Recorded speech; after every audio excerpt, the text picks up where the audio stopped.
Ladies and gentlemen, please rise for the academic procession.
By virtue of the authority vested in me, I constitute this a congregation of Rhodes University. Will you please join us in observing a moment of silence in memory of the late Winnie Mandela?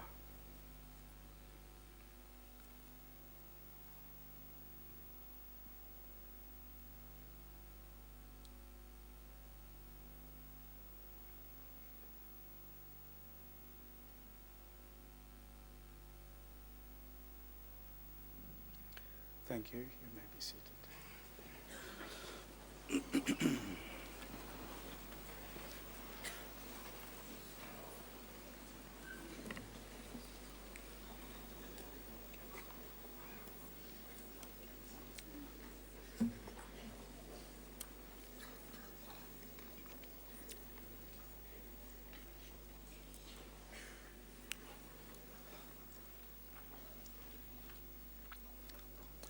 The Chancellor, the Honorable Justice Lex Mpati, the Chairperson of the Rhodes University Council, Mr. Vuyo Katla, the Chairperson of the Rhodes University Convocation, Professor Emeritus Peter Mtuze, our honorary graduate, Dr. Sindiwe Magona,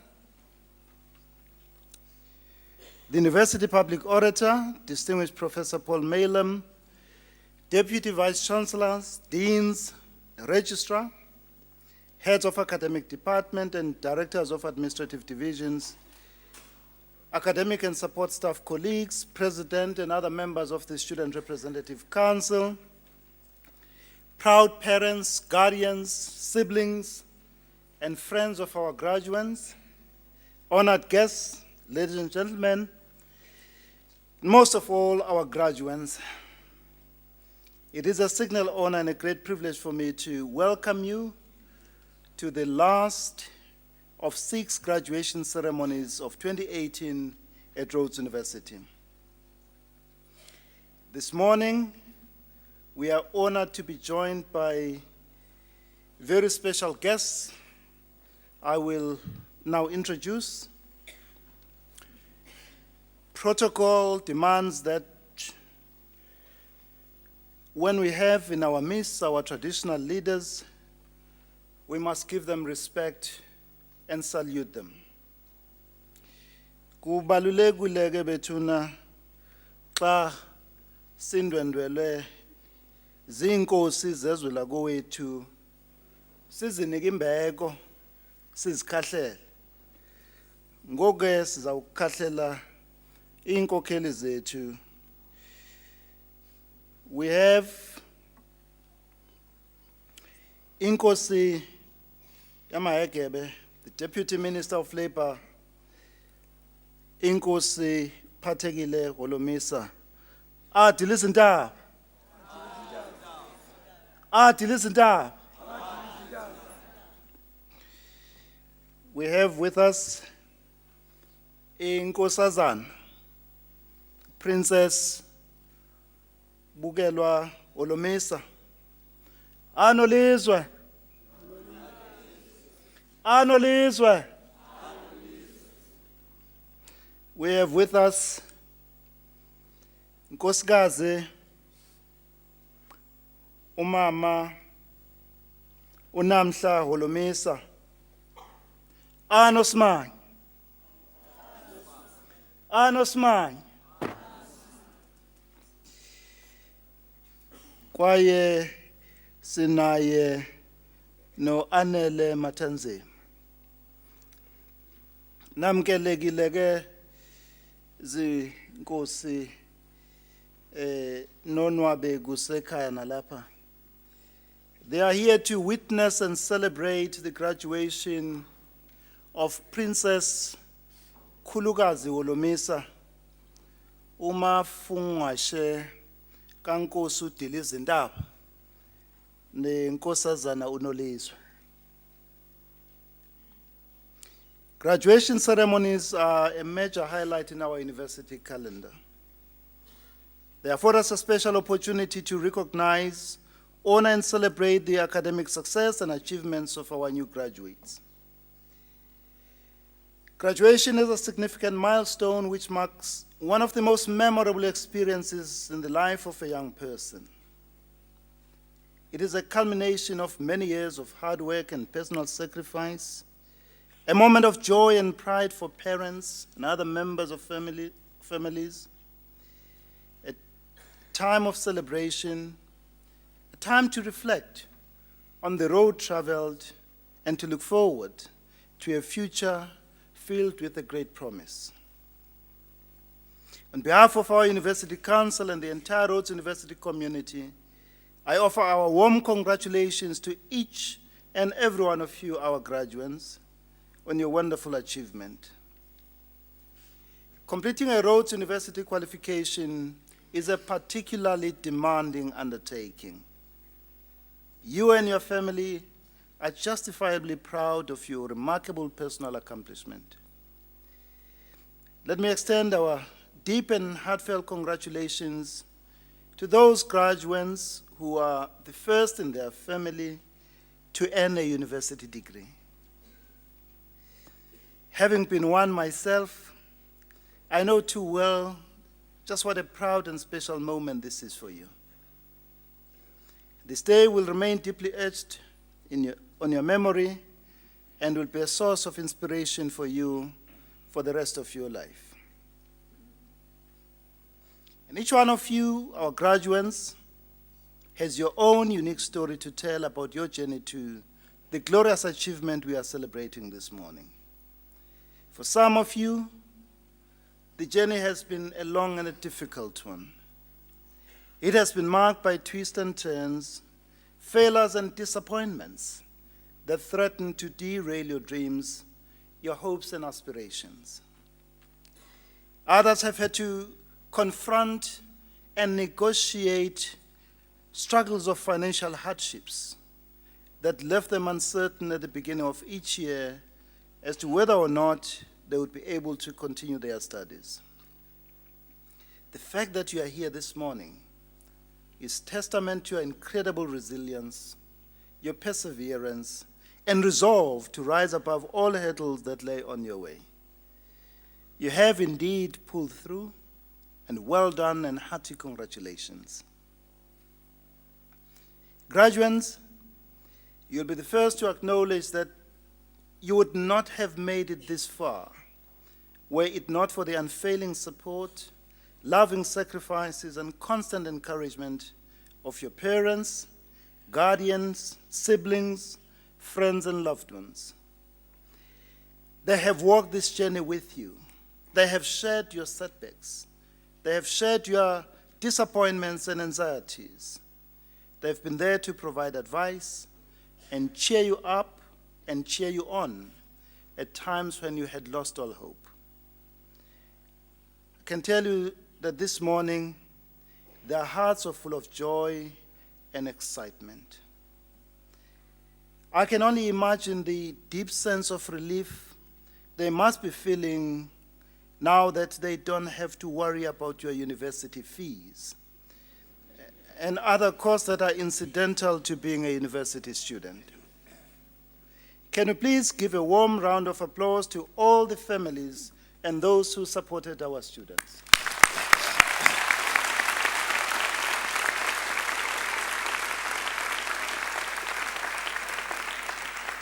Thank you. On your behalf, our graduates, I wish to offer profound gratitude and sincere appreciation to your lecturers, your tutors, laboratory technicians, computer assistants, support and administrative staff for their guidance, mentoring, support and encouragement during the demanding times of your studies.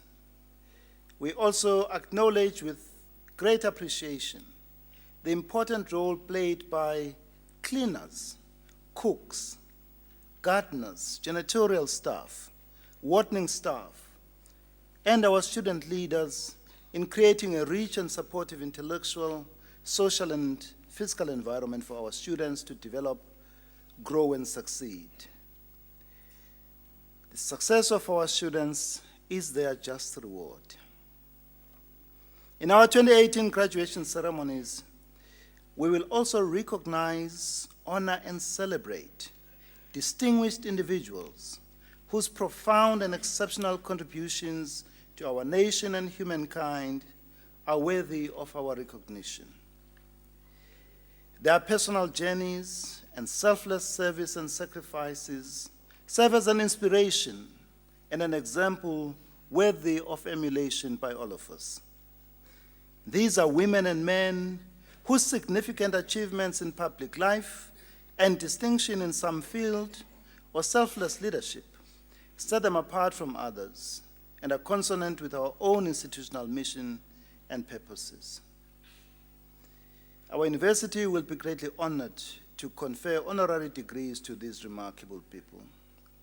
And they are Professor Emeritus Peter Mtuze, Justice Dikgang Moseneke, Ms. Yvonne Chagachaga, Professor Vishnu Padayachi, Dr. Andrew Mlangeni, and today's graduate, Dr. Sindiwe Magona.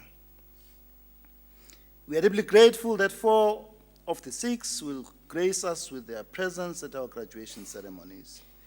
We have arranged a special ceremony for the other 2, Justice Dikgang Moseneke and Ms. Yvonne Chagachaga later in the year.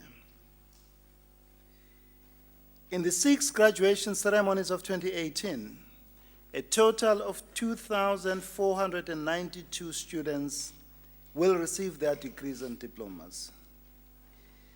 Of these, 1,456, or 58%, are undergraduate bachelor's degrees, and 1,036, or 42%, are postgraduate degrees and diplomas.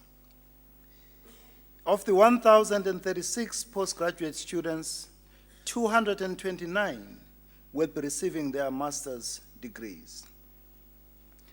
And of the 2,492 graduates, 63% are women.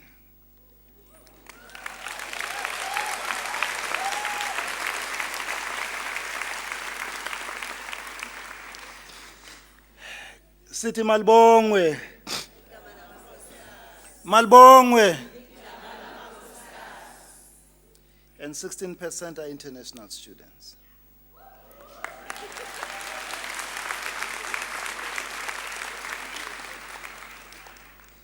This year we have produced 88 PhD graduates.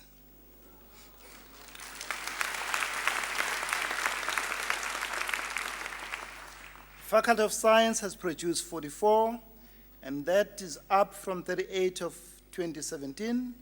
The Faculty of Humanities, 22. The Faculty of Commerce, 6. The Faculty of Education, 13. Faculty of Law, 1.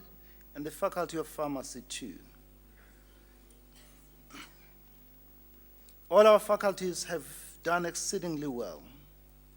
We convey our warm congratulations to all our faculty deans, heads of department, and our academic and support staff of our academic departments. These fabulous statistics bear testimony to the standing of our university as a preeminent center of academic excellence. We enjoy the best undergraduate pass and graduation rates of any South African university. We have outstanding postgraduate success rates. We share the first position with another university in research output per academic staff member. Among the African Research Universities Alliance, ARUA, we are ranked as the most efficient research university.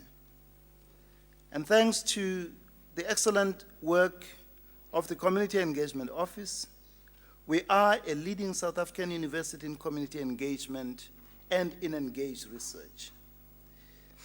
It is our conviction that these metrics serve as the bedrock foundation for the success we witness today amongst our graduates, and our firmly held belief that our graduates are well poised to lead in South Africa and beyond.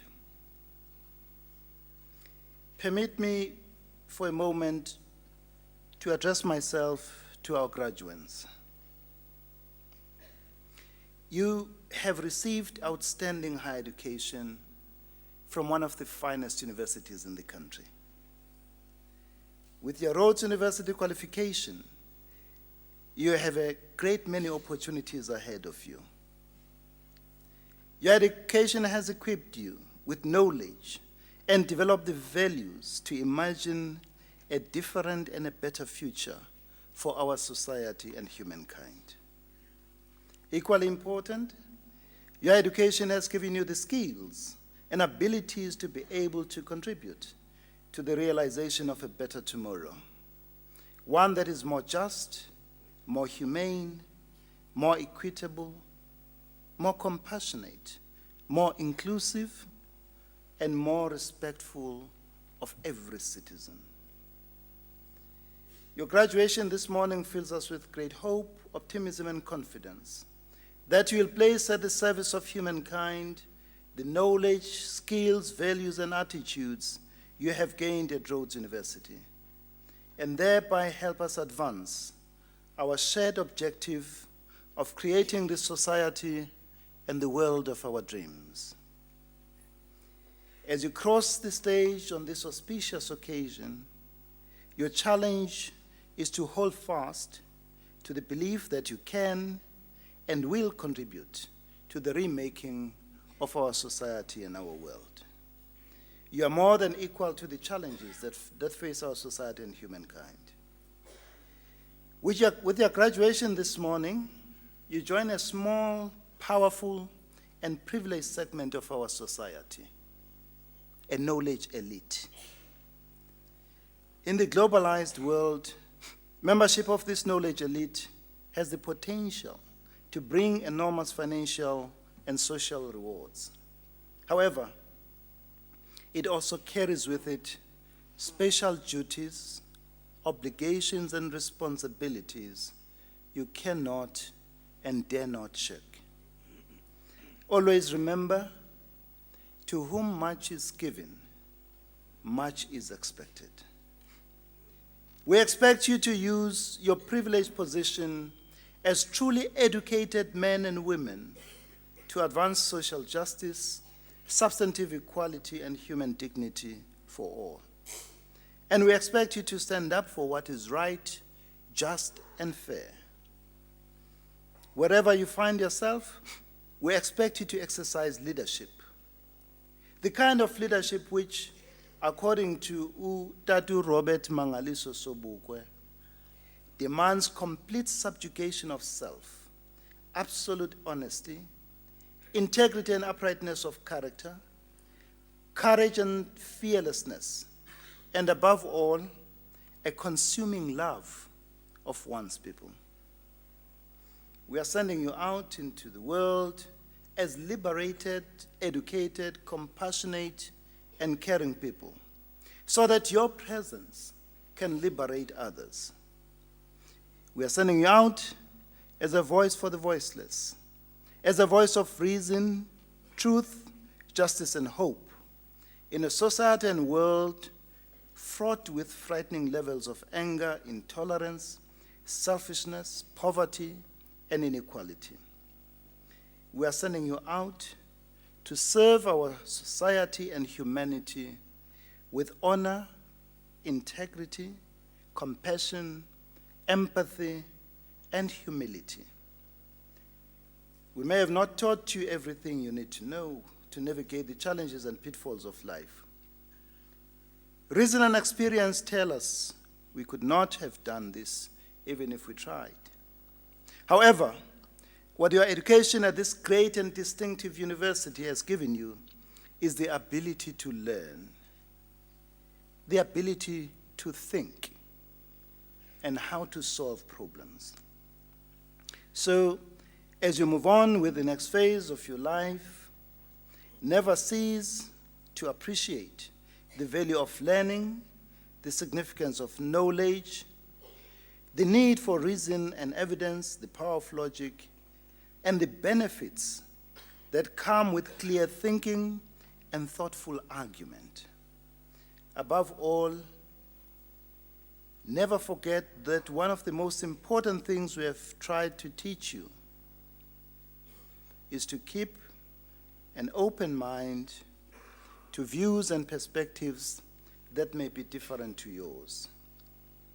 And now that you have a qualification from this great university, you are able to make life choices and define what success, happiness, and fulfillment might mean for you.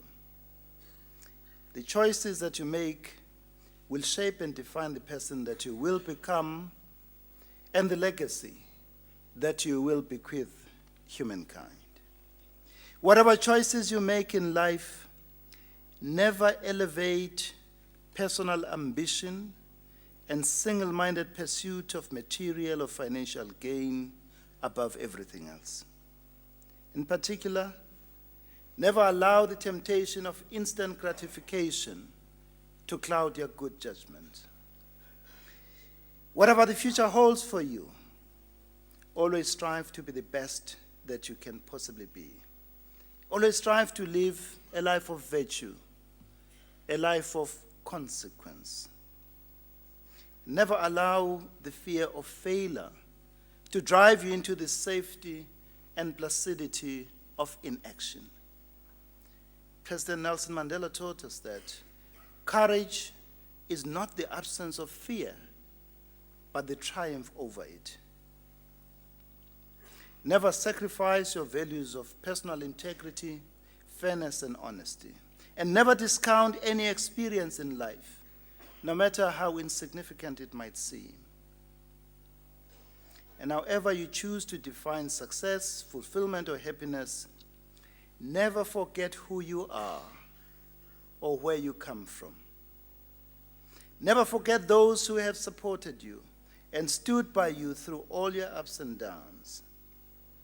And however you choose to define success, fulfillment, or happiness, never fail to treat others with respect, kindness, and decency. And however you choose to define success, fulfillment, or happiness, never fail to pause once in a while to assess what it is that really matters in life, and take time to appreciate those little things in life. As a graduate of this great university, you join a special community of our alumni, extraordinary women and men who are making remarkable contributions and leading change in many and diverse fields of human endeavor.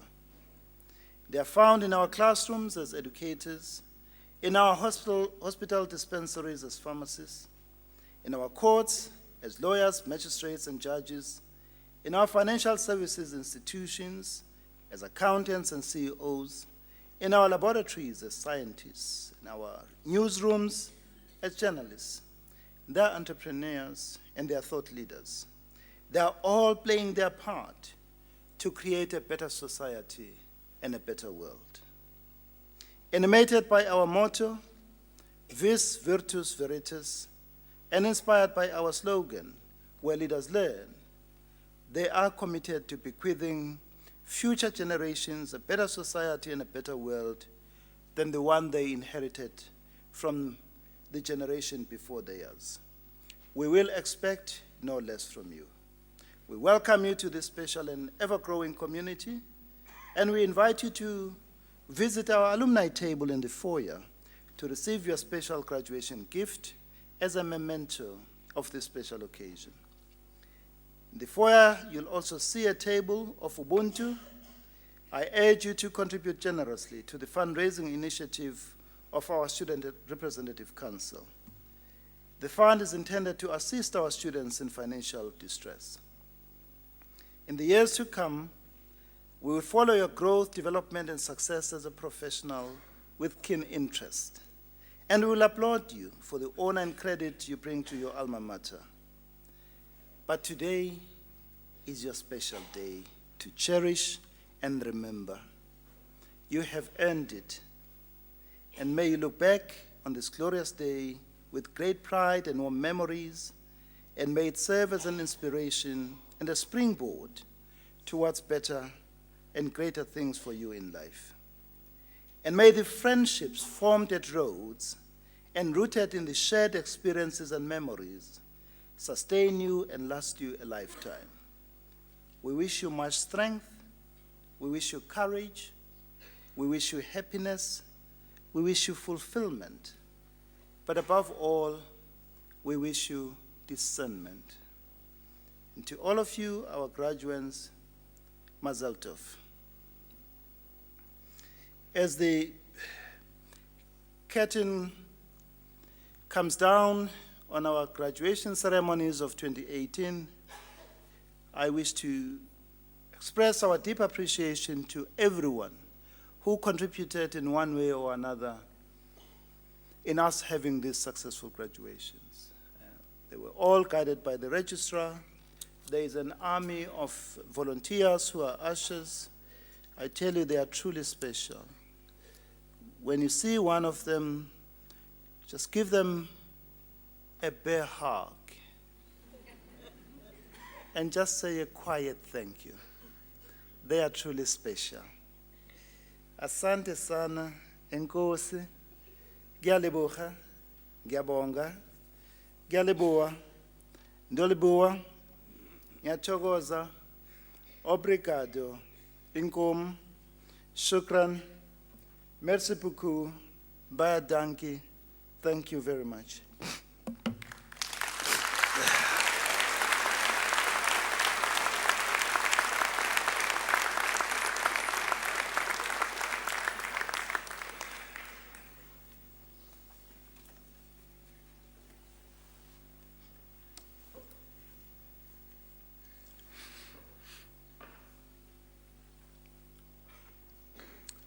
It has been said that the gift of storytelling may be one of life's most powerful skills.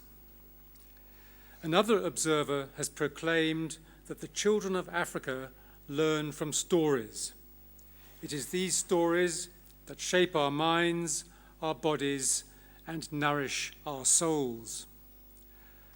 On this stage today is one of South Africa's foremost storytellers, Sindiwe Magona, whose stories have been read and heard across generations, touching the lives of adults and children alike. A prolific writer known as Nomabali, because she loves telling stories. Author of numerous books, collections of short stories, novels, 2 autobiographical works, radio plays, and an anthology of poetry. At the outset, a writing career was not in her mind. "I did not know I could write," she says in her autobiography. But in her early childhood, there was the inspiration derived from her grandmother's stories, Ian Saw Me, narrated with vivid, memorable detail. Much of Sindiwe Mangona's writing is informed by her own experience of life, and some experience this was during her younger days, the experience of hardship, impoverishment, exploitation, and abandonment. Born in Gungululu, a village not far from Mthatha, the second of 8 children, the eldest of 5 daughters. There was some childhood enjoyment of a more carefree rural life, but only until the family moved to Cape Town when she was 5 years old. There it was a life of hardship, living in a shanty town, at the age of 7 having to mother her infant brother. All the shortcomings of Bantu education endured. Laboring as a domestic worker for 4 years, experiencing the exploitation, humiliation, and patronization that went with such work. She remembers once telling an employer, "I won't steal your cigarettes or alcohol, but I might be tempted to read your books." Then, in 1966, hitting rock bottom, fired by her employer, abandoned by her husband, left with 2 small children and pregnant with a 3rd, and with caring responsibilities for 5 younger siblings living in Guguletu. Rescued from the deadening drudgery of domestic work, she recollects, "I was plunged straight into the gaping hell of dire poverty."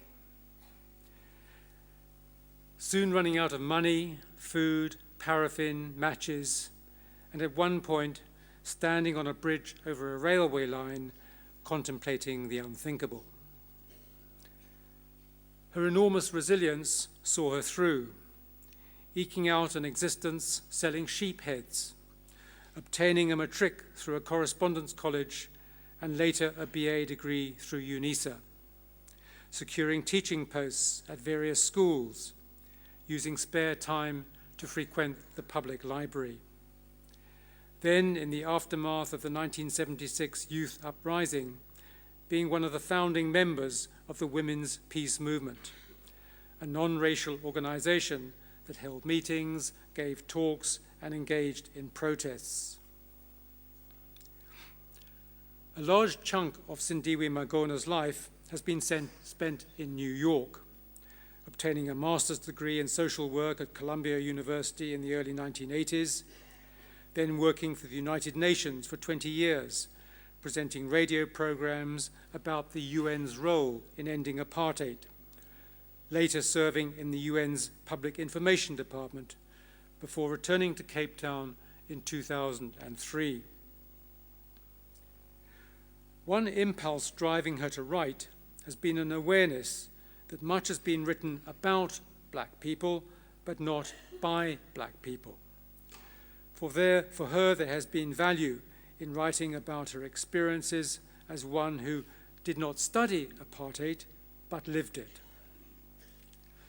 Perhaps her best-known work is a short novel, Beauty's Gift, published in 2008 and shortlisted for the Commonwealth Writers' Prize. A candid, forthright novel about AIDS and its devastating impact on women. A work described by a critic as one of the most important manifestos of black feminism in the history of South African literature, and as a courageous endeavor that breaks many taboos. There's also been a biography of the former Archbishop of Cape Town, Njongonkulu Ndungane, who had given Sindiwe spiritual advice and support during the difficult earlier stage of her life. Add to this over 120 children's books that she has authored, 40 available in all 11 official languages. A body of writing that has made her one of the leading writers for children on the African continent. She can be heard reading Nali Bali children's stories on SAFM just before 2 o'clock on weekdays, as I heard her yesterday afternoon driving up here.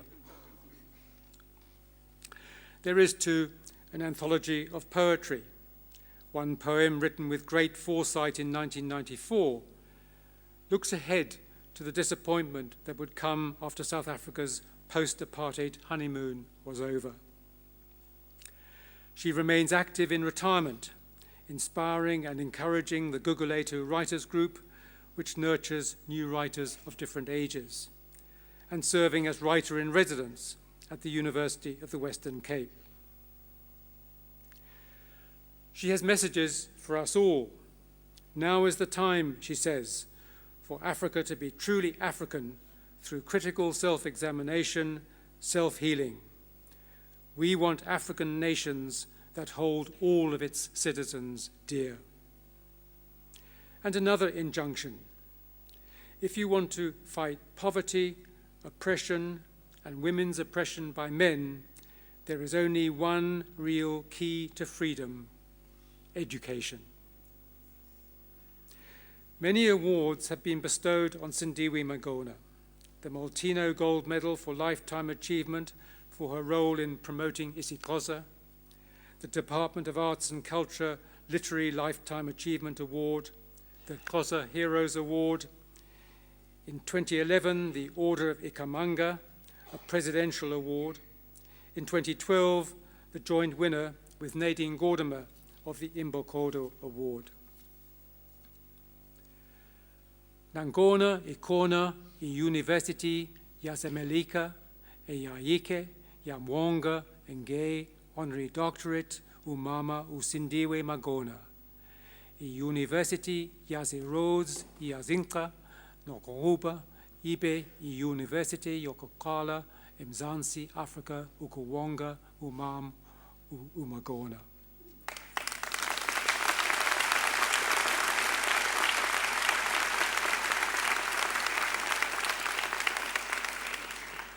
While there has been an honorary doctorate from an American university, today Rhodes is proud to be the first South African university to bestow such an honor on Sindiwe Magona, granted to a highly productive author, poet, playwright, storyteller, voice actor, and motivational speaker, an activist highly regarded for her work involving women's issues, the plight of children, and the fight against racism and apartheid. A person whose life experience has taken her from Gungululu to Gugulethu to New York. A life experience that has encompassed extreme hardship and despair, resilience and determination, activism, community involvement, and literary accomplishment.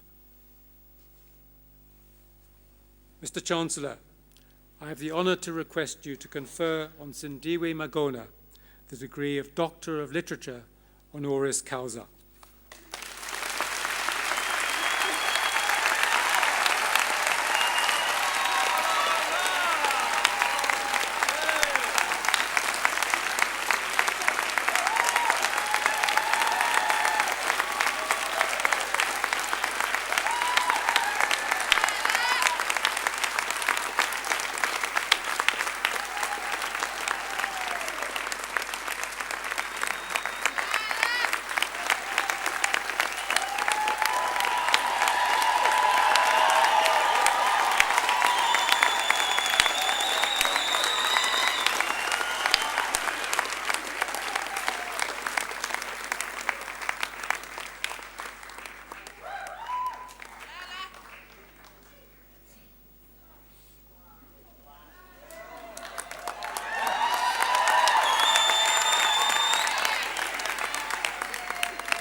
Please don't look so surprised. You are no more surprised than I am that I'm standing here for what I am standing here.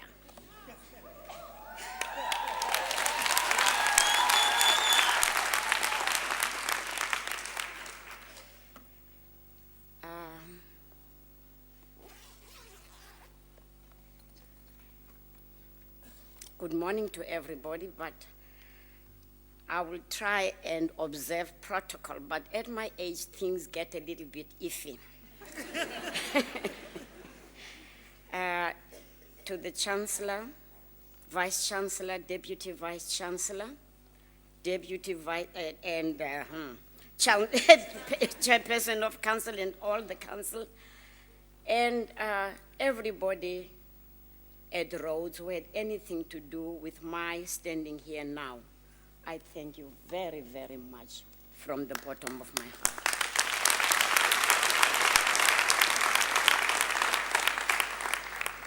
Mhlekazi nosapho ndiyabulisa. Good morning to everybody. And when you hear that a writer is going to address you, piece of advice, run. Writers tend to be wordy, but I really am feeling humbled by this recognition. I came to writing in a roundabout way. It was not easy, never is, never will be easy to imagine what you have no idea of. Imagination is good, but it has to start from somewhere. If you never see anyone who looks like you do something, it's not going to be easy for you to imagine yourself doing that. We talk about uplifting people. We talk about doing things and why don't they, that kind of reasoning. But if you realize that dreams are like madness, they are culture bound, you would stand up from here and go out and try to change everybody's culture so that it begins to look like what you would like to see in the future. If I go crazy and a woman my age who doesn't have my history, who doesn't look like me skin-wise, goes crazy, we are not likely to experience the same kind of hallucinations, right? Because madness is culture-bound. So are dreams. For us to sit in spaces such as this one and imagine that someone who grows up in the midst of, no insult intended to anyone, Tofi Mbaba or Kayelicha, who has no exposure to anything besides what surrounds them, is going to suddenly think, I'd like to be an architect. They don't know the word architect. They've never seen anybody called architect. They cannot have that dream. This is the famous one book of poetry I have, and it came about quite by accident. I used to write poetry. I came to writing late, but of all the ways of the genre of writing before me, I never thought, I wasn't brave enough to ever think I could call myself a poet. But towards the end of 93, beginning of 94, I felt so strongly about what was happening in my country. I was in New York then, still working at the UN. Don't get me wrong. I, like everybody else, wanted to see the end of apartheid, which is one of the reasons I worked in the anti-apartheid radio programs of the United Nations. I wrote a poem called Fear of Change. And for the first time, felt so strongly that I shared it publicly. I never used to share my poems because I didn't feel I was a poet. Fear. I'm going to share that with you now. April 1994, with bated breath, we wait. At last, we join the rest of progressive humanity. Uhuru, inkululeko, kiki. Shall we sing and dance, our cup truly overflowing? Why then am I not overjoyed, frozen my heart? Shall I with you a secret share? My biggest fear, what makes me tremble, fearing the terrific morrow. I have seen the promised land, Harlem, US of A. The world has a memory swifter than a blink. Give it a decade or two. If that, then fast and full will questions flow. Why are they not making it? What's holding them back now? After all, apartheid is gone. I have seen the thick welted scars on people rudely plucked from hearth and home, bound hand and bleeding foot, kicked, punched, raped, and ravaged every which way you care to think, killed in their millions and dumped on icy wave. And today, those unlucky enough to survive the gruesome plunder annoy the world by failing to be quite human, by falling short of accepted standards of civilization. Never mind that on these people was performed a national lobotomy that has left them with no tongue of their own, no tongue to call their own.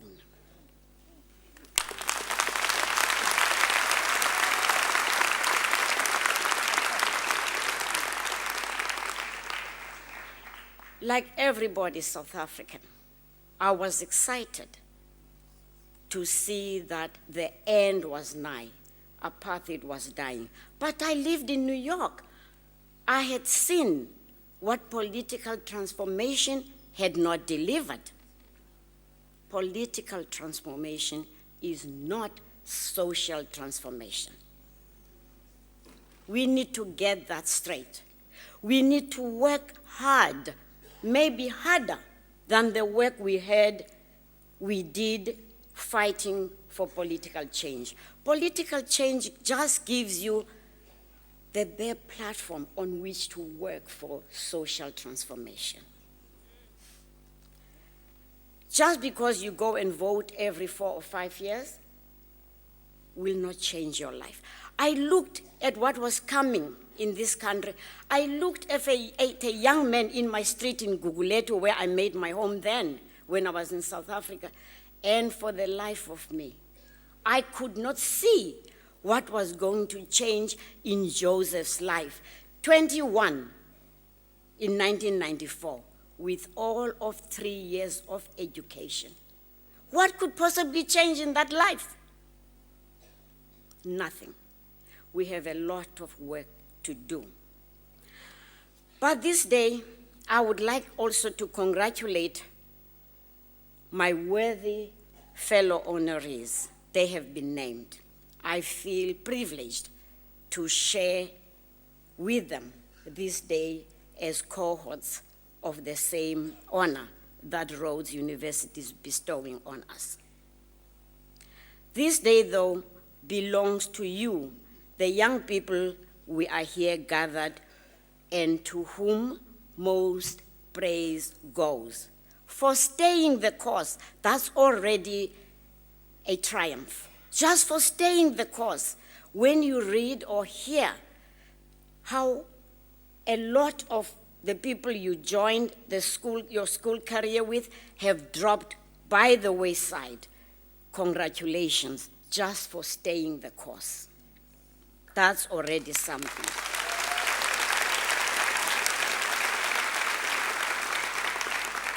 because it means you have refused to become part of the sad statistics of this country, the criminally high dropout rate at school and university level. But now take heed. During these celebrations, the graduation that this university is holding now coincides with a remarkable year, the centenary of our founding father's birth, Nelson Rolihlahla Mandela. Dalibunga. Dalibunga. He would have been 100 years this year. I recall this, bring it to your notice, kuba singabantu ababala iminyaka yobudoda ngezilimele. Sithiya abantwana amagama ngeziganeko. Nina ke ningabantwana okanye ulutsha oluphuma kulomfutho wemfundo ngalonyaka unje ukugqaleka kwiminyaka yesizwe enisizwe Madiba Centenary. The alignment of a life to an event, this acknowledgement of the connectedness of things that may, taken at face value, seem disparate, unconnected, unaligned, reminds us how intricately interwoven are the elements that form all life. It reminds us that we are not, as individuals, and never will be till the day we die, wholly independent. We live because there are all sorts of things that are not only life-giving, but life-supporting. And those include not only other human beings. Yes, it includes human beings, but not only human beings. They also include the air we breathe and take for granted, the water that in Cape Town we certainly don't take for granted,